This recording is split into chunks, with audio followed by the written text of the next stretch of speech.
Welcome to Inside Boxing, ladies and gentlemen. Today's special guest, we have none other than the father and head trainer of Alantez Fox and Mike Fox. Greg Outlaw. And Greg Outlaw. Who else we got? My stepson in there. That's right. Mr. Troy Fox, ladies and gentlemen. Myself, Ray Massey, and Marlon Parker. Okay. Close. Okay. They didn't let me tell them. Not today. Not today. So what's going on, man? How you doing? I'm doing well. Same old. Just Same old. Gym every day. Gym every day, man. What are some of the what's a normal day for you? Gym, barbershop, gym. Man, you say yeah. Gym, barbershop, gym. That's how it is. Gym, barbershop, gym. I see. From one of the things I noticed about you, man, you take dedication seriously, man. Yeah. And not only do you teach it, you live by it. Anything I've ever seen you do when it comes to like your craft, cutting hair or designing clothing or pushing a product or boxing, you always put that 110% in. How hard is that to give to a kid coming up or someone in the gym? How hard is that to teach them? We just lead by example. I mean, I try to be at the gym before everybody. Normally, there's rarely a time where they're sitting there and they're like, "Where's coach?" or looking at their watch. Mm-hmm. I'm normally there before everybody. That's so when I get ready to really cuss a kid out. When I don't say a kid or an adult, like a few older guys, I can say, "Yo, I shouldn't be here more than you," or you can't say it. And I even get on other coaches that actually have kind of raggedy schedules. I'm like, "Yo, what example are you setting for the boxing?" At least I can say, "Man, I was here every day. I was here for you. If you only come 2 days a week, how you gonna discipline him?" Right. You know, if you only can make it. So sometimes it's the example of the coach. You just set it by being there. I try to get there on time. I usually beat everybody there. Oh yeah. I'm always. There's never a time when I pull, unless one of those was out late or they got up and they just in the parking lot sleep. That's the only way you gonna beat me. Wow. If they in the parking lot sleep and said, "Man, I had an appointment at 8. I just came straight here," and when they'll beat me. But 9 times out of 10, I'm at the gym before everybody. Yeah, and if I'm not, I'll call Mike or somebody and say, "I'm gonna be late." Let everybody in. Are you gonna be on time or spend time? Mike, well, I'm gonna be late too. I say, "All right, I'm just gonna go straight up there," and I'll let it in. Then I'll go do what I gotta do. But the gym's always gonna be open on time as far as I'm concerned. And if you set standards like that, you expect people to follow your standards like that. That's important. Yeah. You're stressing accountability. Yeah. And that's a great thing. It's especially a great lesson for kids to learn because it's so easy to make excuses. And they know me. So I had a guy, he's about, I think he's 22. I set him up a fight. He got about 17 amateur fights, so he know the rope. Set him up a fight. "Oh, I ain't gonna be in town." Blah, blah. This is like after he hasn't showed up to the gym like 2 days. Then I'm like, "Yo, you know I set that fight." "Oh yeah, I'm out of town." I said, "Well, all right, leave to say I haven't seen him since." You know what I'm saying? Because he knows what he's gonna go through when he comes.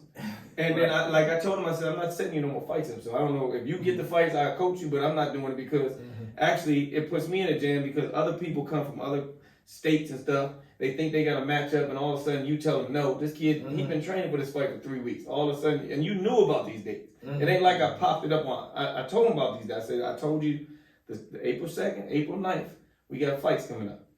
You said, okay. Then when the second's coming around, you like, well, I'm out of town.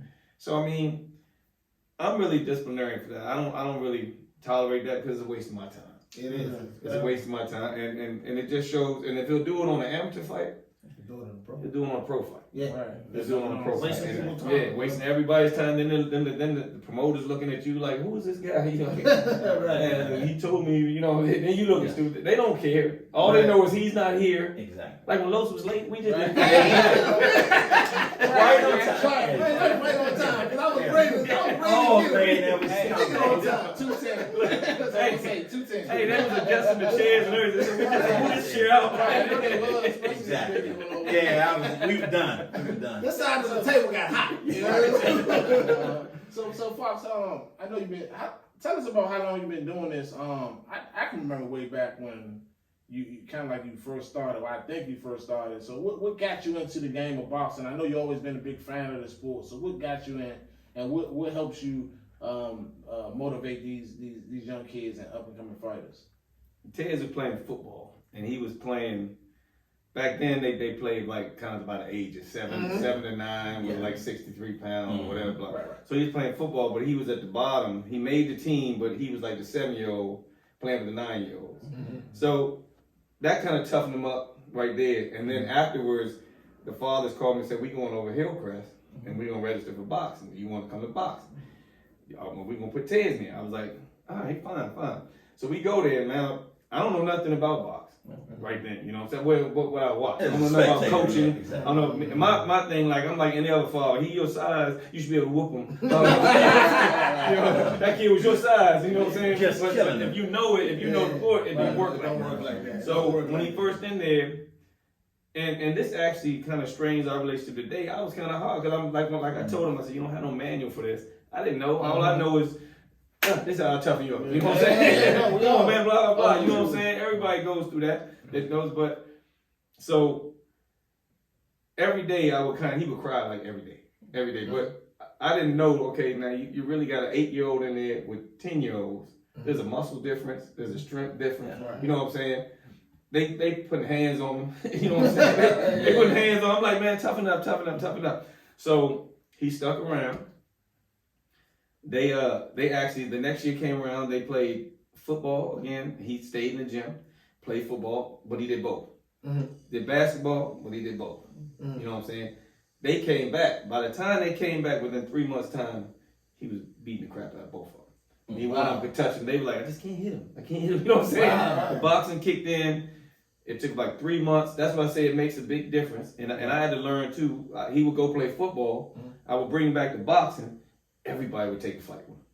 Everybody, I mean, older guys knew he'd been in football his time and all. If we ever want to take him, this is the time. You know what I'm saying? And he trying to jump back into it. He want to go like he never left.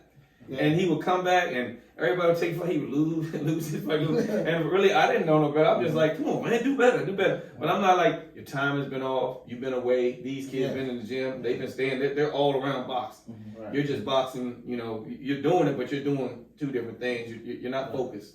So it's going to make a big difference. So anytime out of the ring, it could be 2 months, it could be anything. Even now with the pros, it could affect their time, and 2 weeks could affect your time. Absolutely. 2 weeks could affect your time and how you land a punch. Just taking a break. A guy could go on vacation, come back, and the guys put hands on him. And a smart guy gonna be like, "All right, give me a couple weeks. I'm gonna be back.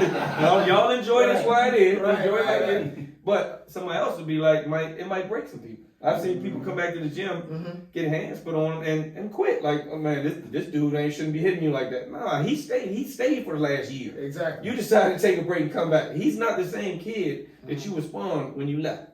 One of the things I noticed with you, particularly, is you have this, this unique ability of learning quickly on the fly, where you kind of, as fathers, and we're all fathers at this table, it's not a manual for us, right? Right. So, but one of the things that I noticed, about with you and your relationship with your sons is you use that to your advantage, where you're very observant, right?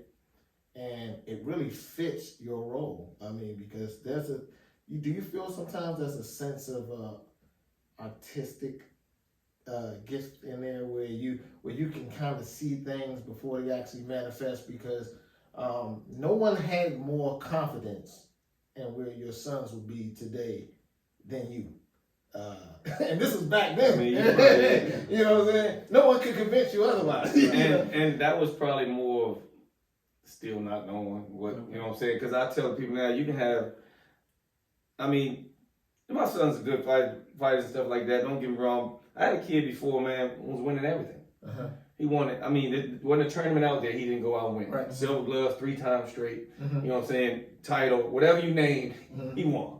You know what I'm saying? And as a matter of fact, the same kid, Larry Merchant was talking, Shakur Stevenson, man, I always wanted to fight that kid. I had people tell me from go to California, they said, man, you have people in here these kids are betting on which who's going to beat this kid first. Your kid first. His name was Zimmy. His name was Zimmy. Zimmy was this area, whatever. He was. They used to call me. People would call me. There's no lie. They would call me.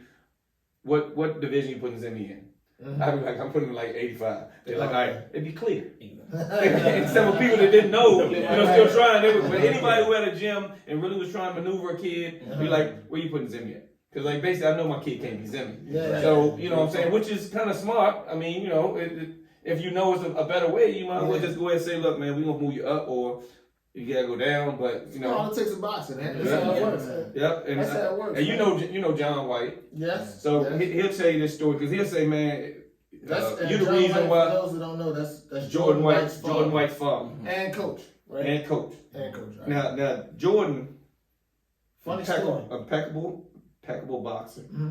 I like what he's doing. I like everything. I like where he came. But when Jordan was little and Zimmy, that was a challenge. That was a challenge. Like it was 6 fights they fought. Zimmy beat him all 6 times. Wow. It was the last time he beat him. Clarence Vincent was doing a pro-am. They were doing a pro-am. I'm walking into place. I see an older guy. He's like, yeah, man, it should be good fight. My grandson fighting. I was like, oh, yeah. He's like, what's his name? Because there was some other kids on fight. He was like, Jordan White. I was like, oh, yeah. I said, yeah, I know he is. He was like, so he was like, oh, yeah. You know him? I said, yeah. I said, I'm actually bringing the kid he's fighting. He was like, I heard that kid's pretty good. I was like, yeah, he's pretty good. So, I actually didn't know why they wanted to take it at this platform because Jordan always had trouble. But he beat him. A lot of his family members was there, stuff like that. He was like a hard loss. So they come over to the gym, they go into the silvers. And back then, if the kids had tension, the father coaches had tension. Till you get to a certain level. Till you get to a certain level, they had tension. So me and John, he'll say that, man, I ain't never like y'all.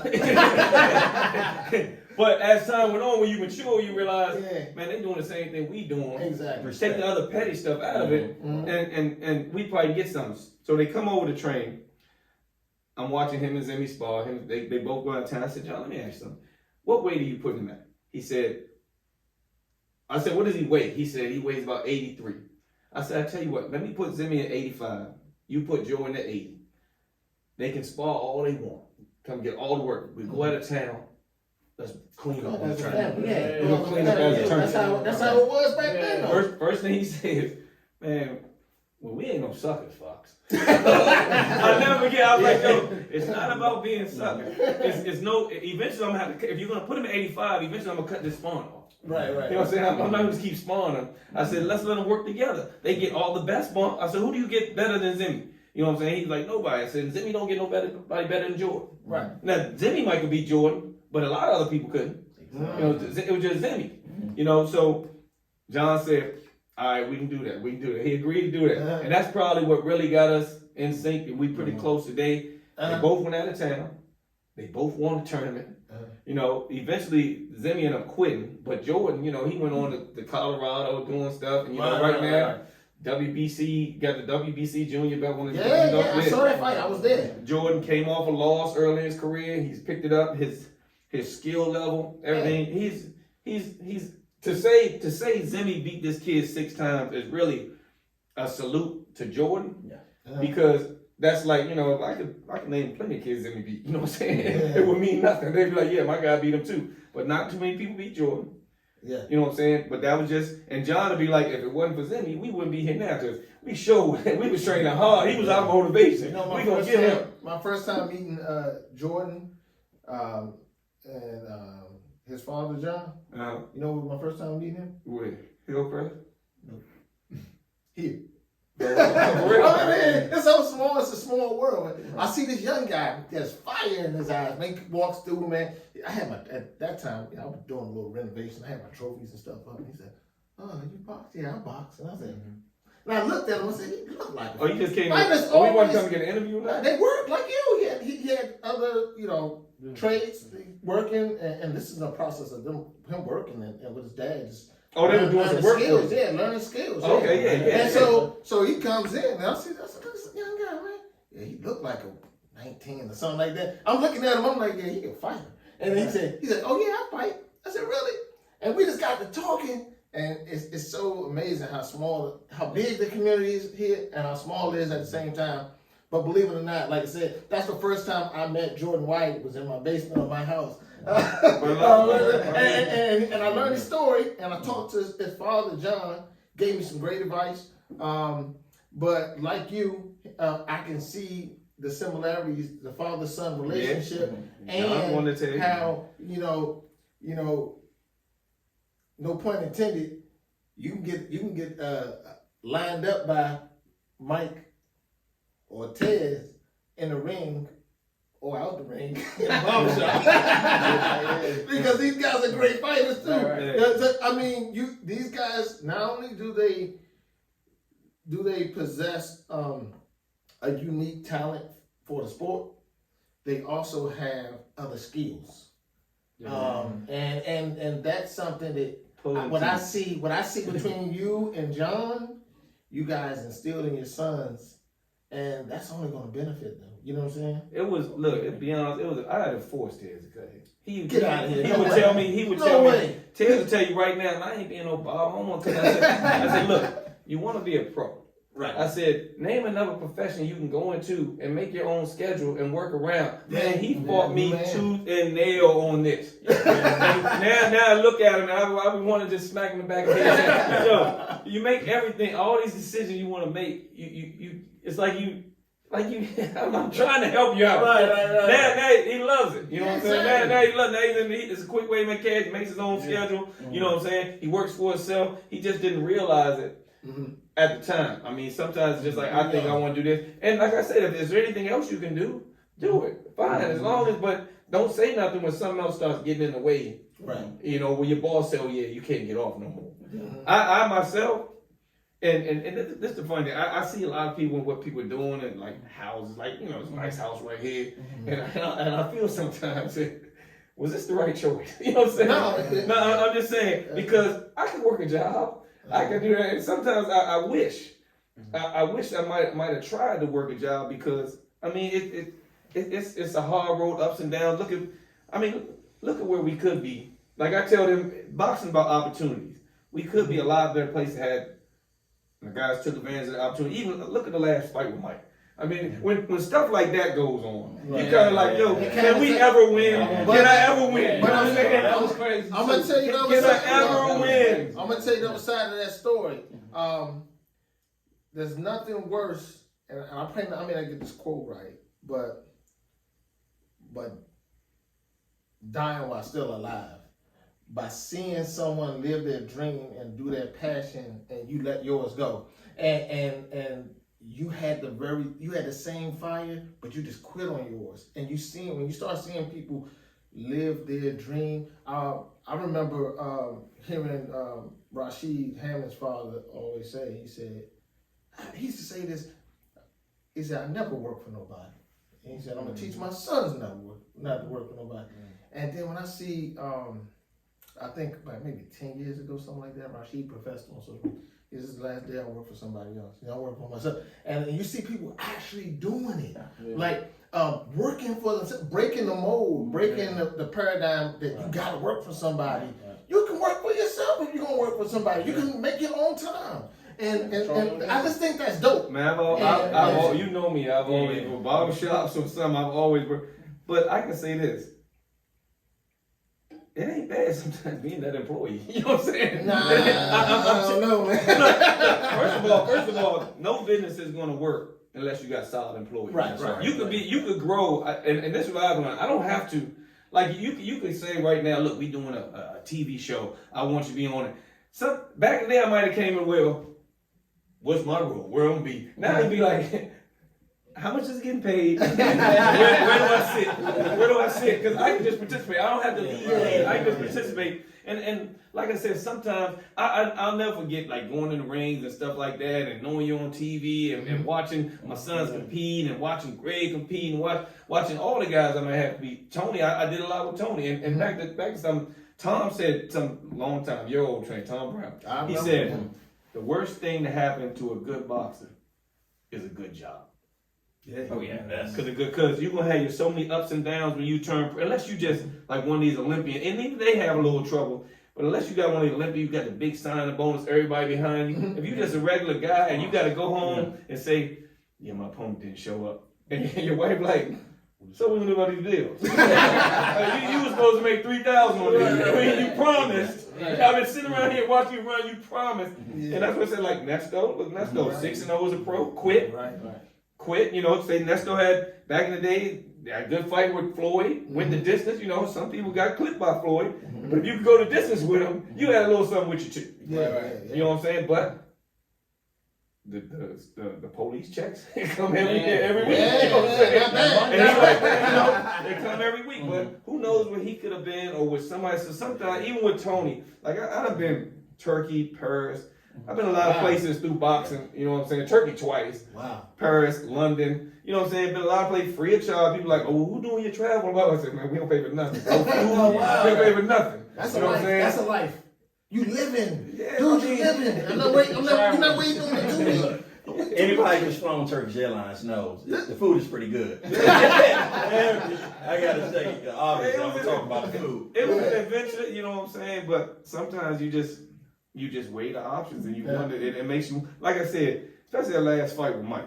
Yeah. You know what I'm saying? That To hurt, lose, man, that hurt. I know, That hurt me. I know Like, man. 98% of the time, when a fighter goes in there, one fighter gonna win, one fighter gonna lose. Yeah. So you know that coming in. What's the day gonna be like? So they're like, you've been nervous. I'm nervous like the first round. Not nervous on, let me see how this go. Let me see what's going on, right?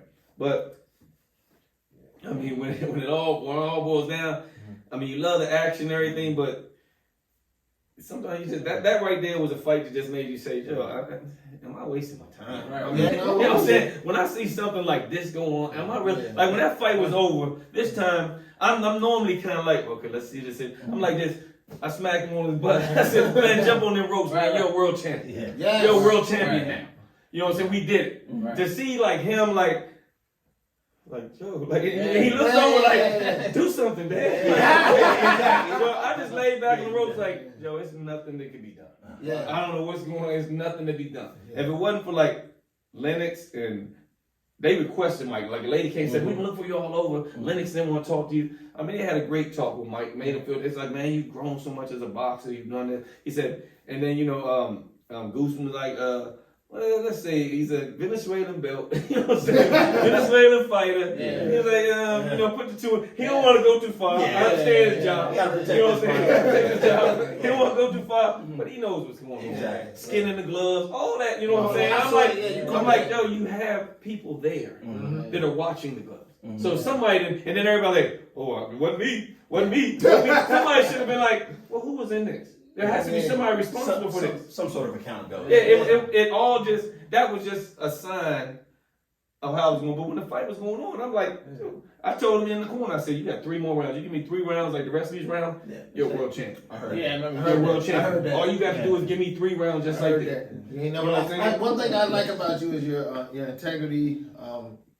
You don't lie to your kids. Like, Man, I don't in lie. the car. I don't lie to nobody. I mean, sometimes you have to. No, man, I'm a father too. At some point, you have to lie. No, Look let me at tell you that something. virgin. Let me tell you something. In boxing, I mean, I can't think of a situation where you would lie to a guy. I mean, unless it was like he's just so close in fight.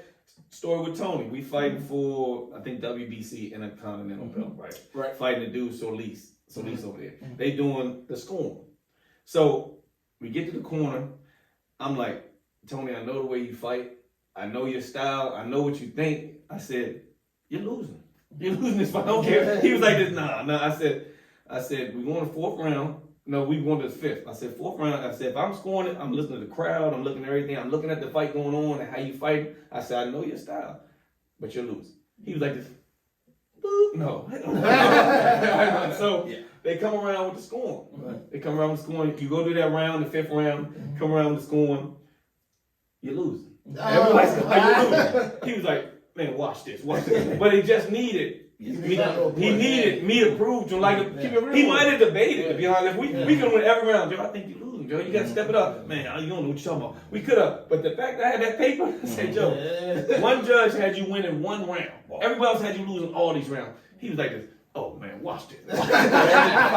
when it started cleaning slim up. Because sometimes, like I said, I don't know what situation will make you lie to a guy. Yeah. But, I mean, Tell me about, I know you was talking about last fight with something like, tell me about how it felt, just getting that ripped away from you.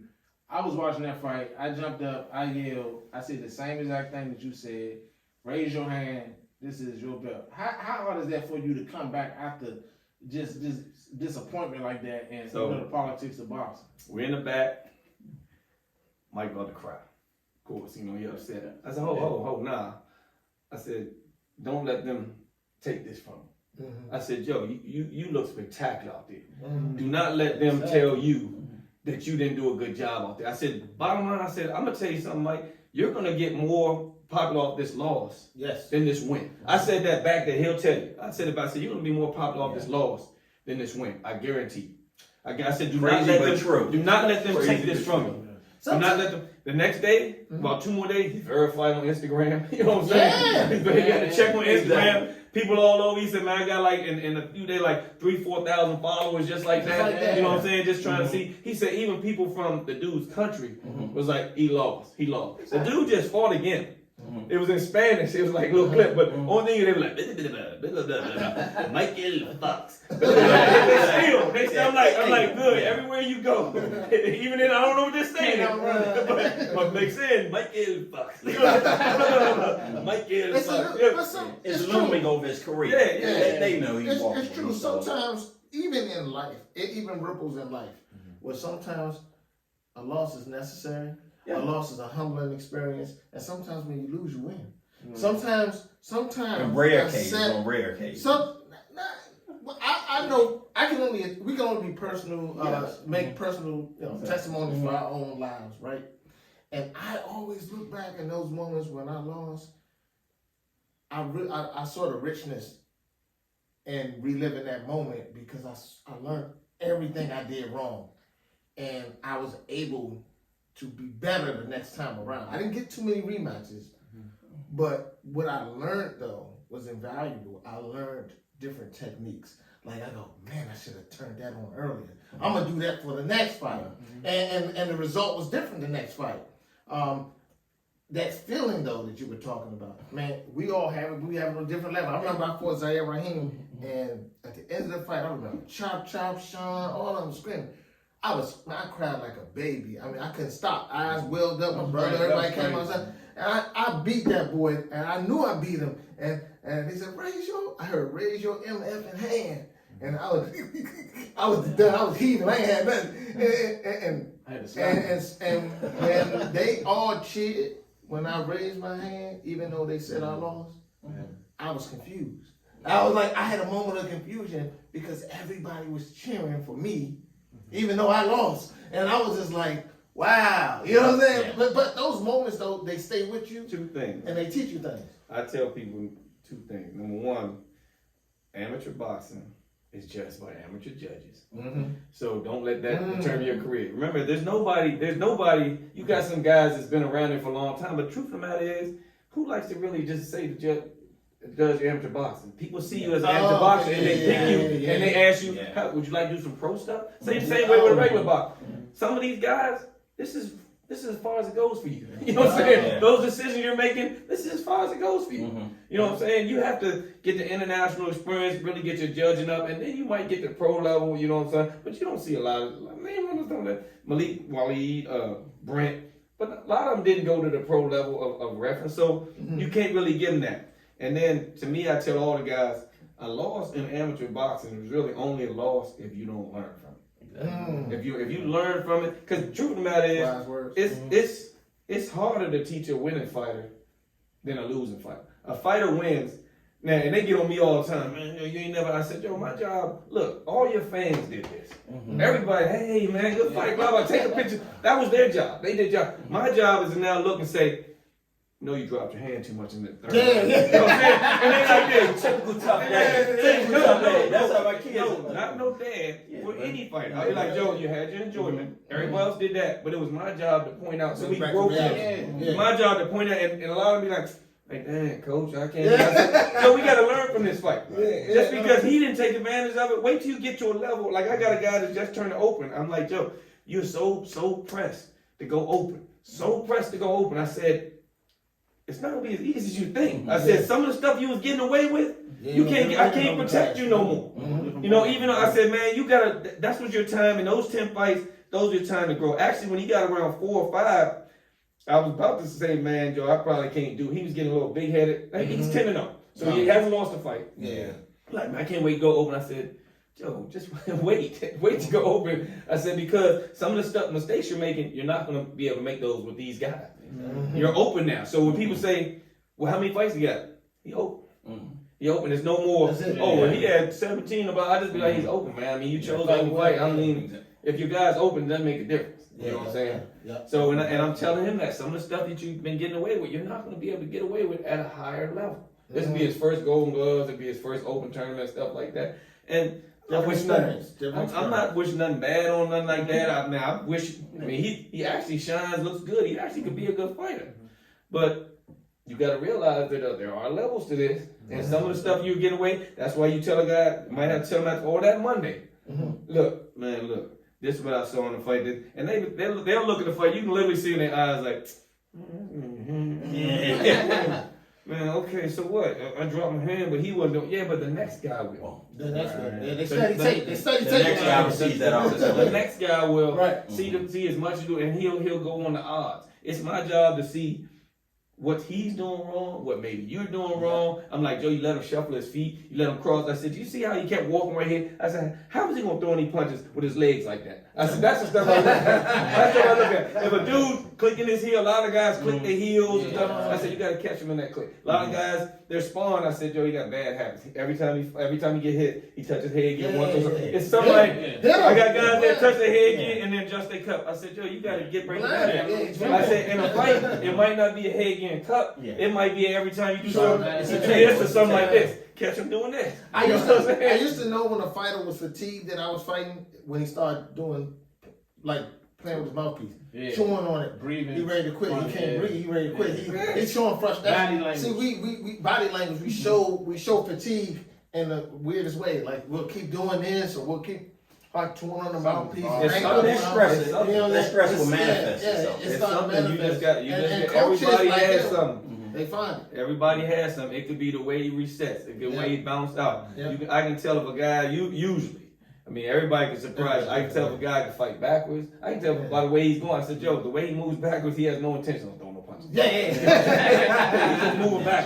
Right to the rope. Some guys fight forward. Some guys, athletic guys, they need that extra running start. So you gotta be like, watch for that running start. He's always gonna skip his way to you to get that little bounce before he punches and stuff like that. It's little stuff like that I don't think a lot of boxers pay attention to. Right. And like I say, like me and Mike, me and Outlaw, me especially Outlaw, he's real good at following that type of stuff. He like what kind of mistake this to? What can I do? Right. He's easy. He's even to look. He's shuffling his feet, or every time he hits you, he takes 2 steps back. Don't give him that no more. Right. Because you're giving him 2 steps back, he's adjusting, you're sitting there, you like this, looking at it. I'm like, yo, that's too much time. I said, I guarantee you, if you mess up his little rhythm, he ain't gonna be able to, like what Mike can tell you is, I told Mike yesterday, I was like, yo, it's a range in which a guy like you and him fighting, he is only gonna throw a punch at you in his range. He knows where it is. He ain't gonna keep trying with it. He know that. I said, Mike, you told him if you keep a guy out of that range, he'll never try to punch. Never throw a punch. Yeah, you confused. I mean, Mike's fought like with Tank and all that. Maybe the first thing he'd be like, Joe, I hop back like 3 times and he still hit me with a jab. They'd be like, man, Mike can hit you with a jab from the other side of the ring. Where did that come from, man? Is that you or the mom? The mother's father is like 6'7", something like that. The mother's father is 6'7". Yeah, the mother's father. Skips a generation. So they say the height comes from the mother's side of the family. That's what they say. That's what they say, man. You got a fight. You mentioned Outlaw. You got a fight coming up, right? 28. Tell us about that. Who is fighting? Yeah. Anthony? No, he ain't fighting. They had a poster. I put a VS on the joint, but I put, look at all these rumors I played that. Because everybody was like, are they fighting each other? So I just put out the messages. But no, No. I don't think he actually has an opponent yet. I don't know if Ant has an opponent yet, but I'm not sure on that. Okay. But they haven't really announced the opponents for that fight yet. They still kind of working. Like it's a local show, and Yeah. you know a lot of people don't realize what all goes into boxing as far as each bout. Like you get a kid, people don't realize you get a kid that's turning pro, you're gonna give him 500. You probably gonna have to give the guy he's fighting, unless it's like two kids turning pro together debut. You probably gonna have, if it's somebody's opponent, you might have to give him 1,000. So now that's $1,500. Now you got to give the guys coming out of town. You got to pay for their airfare. You got to pay for this. You got to pay for his medical, and you got to pay for your medical. That one bout might cost $5,000. And people don't realize that. So when they like, you got to sell tickets, people like this. I ain't selling no tickets. Well, you're not gonna be on no cards. You're not gonna be on no cards because I got to at least cover your bout. I got to know that you brought enough. And if it's another kid and y'all just gonna challenge each other on your pro debuts, like I don't care about him, he don't care about me. You know, challenge them, then it might be better off for a promoter. Because look, I don't have to pay you as much. I don't have to, you know what I'm saying? I don't have to pay you as much. Because if you come to an opponent, you're like, well, how much you gonna give me for fighting this guy? You know what I'm saying? I want $1,200 to come fight this guy. Yeah, You know what I'm saying? That's a lot. Because you got to talk about cornerman, right? And That's like coach. Well, he has to cover that. He got to cover that. Yeah, exactly. He got to cover that. But it's still an 0-3 guy. And he's making more than the guy that you have a problem with. You could have a 2-0 guy. He could be making 1,000 on the fight. And this 0-3 guy, you make 1,800. Reggie Strickland. Man, why don't you stop it? You I'm obsessed with Reggie. Hey, we gonna get him on. I'm obsessed with this guy. 267 fights, man. 267. Hey, transitioning topics, man. I want. Hold on, I gotta ask before we go too far down the road. I coach my son in youth football, so I know there's been many times I came home and felt like I just wanted to punch the wall. How difficult is it to have your boys? Because sometimes it's easier as a father to see your kids picking up from someone else. That relationship makes it a little challenging for them to actually learn from you. Man, let's say that. I coach football, I coach basketball. I mean, I like boxing because every kid gets an opportunity. Every kid is different, and you gotta see the difference in every kid. You know what I'm saying? Football, to me, all these coaches had, like you could be a coach. Yeah. You got your playbook and everything. And I used to say, well, how do you have a playbook? And you don't even know where your players are. How could you have a playbook, unless you say, well, if I get this type of team, I'm going to use this play. But normally, they just had the same routine. They either win or even lost. So I was actually good at coaching football because I looked at what they taught. Because they're just like, okay, he's on the end. Wherever this guy goes, you go follow. Yeah. So I used to design defense about that. I had my ends run straight to the flats, and then when their ends went over here, I shoot the gaps. You know what I'm saying? And they're like, man, that's a quick defense. No, you robotically taught this kid to follow my kid. So now I'm taking advantage of it. You know what I'm saying? I'm gonna take advantage of it now. But they all really coach the same. You know, I remember I was coaching basketball, and I had the B team, and they had an A team. So they was playing this team Bowie. I mean, Tez was on my team, blah, blah, blah. But we still had the B team. Right. We were playing this team Bowie. They had this one white kid could shoot it like so. I said, okay, look, we're going to do a box one. What's that? I said, I want you to play this kid face to face. I don't even care. Don't even look at the ball. Just make sure he don't get the ball. You know what I'm saying? So the dude was like in his face. I just kept switching kids. They just wouldn't look at it. He couldn't get the ball. We ended up losing the game, but we lost the game like 13-11. Oh, So I'm thinking, you just saw what I did, coach. You got the better players. Freeze him out. Y'all got it. I had to do it with the B team. You know what I'm saying? We almost won with the B team.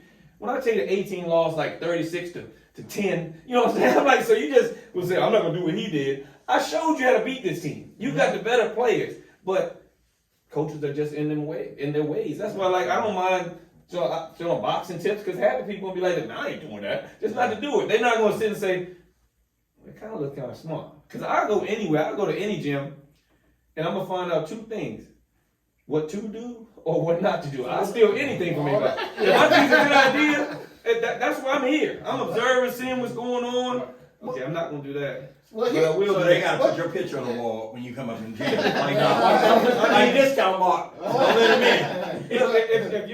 If you're not capable of learning from other people, and your pride is that, man, I had to break into this boxing world. Yeah. When I actually was taking my son from McCann, Rick Bolton like calling me like, man, what do you think you're doing? You know he loves that kid. But I'm like, what do you really have to do with this? You know what I'm saying? You don't have nothing to do with this. And the reason I took him from Mac was like, I'm not gonna travel for no kids no more. He said, I done traveled I'm not gonna travel for no kids. So if you're not really gonna do nothing for him like one at a time, I missed the silver gloves. They was like, man, Ted's fighting the silver glove. Why you didn't put him in silver glove? I said, yeah, he fighting it. They was like, it was Saturday. I was like, huh? He was like, it was Saturday. So I go to Mac. I'm like, yo, what that? Man, you know, they ain't called me about it. But he knew that he wouldn't take him out of town. Oh, okay. He knew he wouldn't take him out of town. He knew Tez would make it out of town. And so we missed the first year. Tez did 5 silvers, but didn't win any of them. But he did 5 silvers. But yeah, but you made it. Look, second place. He fought his way there. Did that. I'm just saying, fought his way there, got there. But that was a problem. Trying to get a gym was a problem. I go there. Mr. Hen's like, he was like, tell me. I said, I'm trying to open the gym. He said, well, bro, you know what I mean, bro. Let me tell you something. You gotta have 5 fighters to open up a gym. That's the rule. I'm like, so how do you get a fighter? And you got nowhere to train. So I gotta train people in my yard until you go. So I'm a thinker. So I said, I'm gonna get some for him. So I come back the next day with the rule book. I said, I talked to Colorado. I tossed them the book. I said, they said, turn to the page that backs up what you told me yesterday. He was like this. Let me get your application. And gave me an application. Oh, but they all try to keep you in the corner and hold you down. It's like a crew. You just gotta make through it. And even when y'all were coming up, I look at now, y'all were kind of bred to hate each other. You hated this gym, and they just y'all needed each other. Well, actually, when we got to at the shows, it was competitive. I don't think it was more so hate. It was a little bit of healthy fear. But when we went out and traveled and fought, we were a family. Because you made it. But it's a guy right now. It's one guy that probably stopped them from traveling all. Because now they do invitational tournaments. Yeah. You go to national, you just go out there, and it's probably better because this kid might could beat 10 kids out there. He just couldn't beat Kevin to get out of town. You know what I'm saying? Kevin stopped him from getting out of town all this time. So guess what? When they turned pro, they said, "Oh yeah, Kevin Look was a spawn." What do you like? That's Kevin. I'm not going to spar him because I Chop and Sean Bay, all these jokers hated each other, and when it was time to help each other, if you look at when Sean Bay lost to Floyd, Chop's behind Floyd like this, yeah. You know what I'm saying? He don't even have no, I'm from DC, and nothing against Chop. It's the way he was bred. Well, yeah, it was a different time. Mac didn't want me going around nothing. When I was taking Ted's sparring before I left, I don't take him around the gym, blah, blah, blah, blah. They so scared somebody gonna take the kid from them. So I'm like this. If one of my kids leave me, bye. You know what I'm saying? Just less work. I know I can coach. Yeah. I know I can coach. Bye. You can go. You can go where you want to go. Right. Be happy. The last thing I want in my gym, they're like, you should put coaching contract. For what? So I can hold a guy at a place he don't want to be. He's going to be disruptive. Exactly. He ain't going to cooperate. Yeah. He's going to find a way for me to say, get out of here. I'd rather just say, if you don't want to be here, go. Because we got to be happy in order to learn. Right. But, hey, man, I just want to say, man, thank you. I appreciate you coming out. And, man, we can do this all day, man. I love this kind of conversation. Exactly. I love this energy, man. We really appreciate you coming out, man. Appreciate y'all. And, great. And, we look forward to doing another episode. I still wanted to I had so many questions. I wanted to talk about the one coach's opinion, all that good stuff. But we're gonna get to it. We're doing part 2. We're gonna do part 3. Before we leave, though, please, if you like this episode, don't forget to like, subscribe, and share. And I just want to answer Marlon's question about his frustration hitting the wall when his son doesn't learn something. Here we go. You ever think about your son having the same skills as dad? And so if you want to punch something, how about you punch a real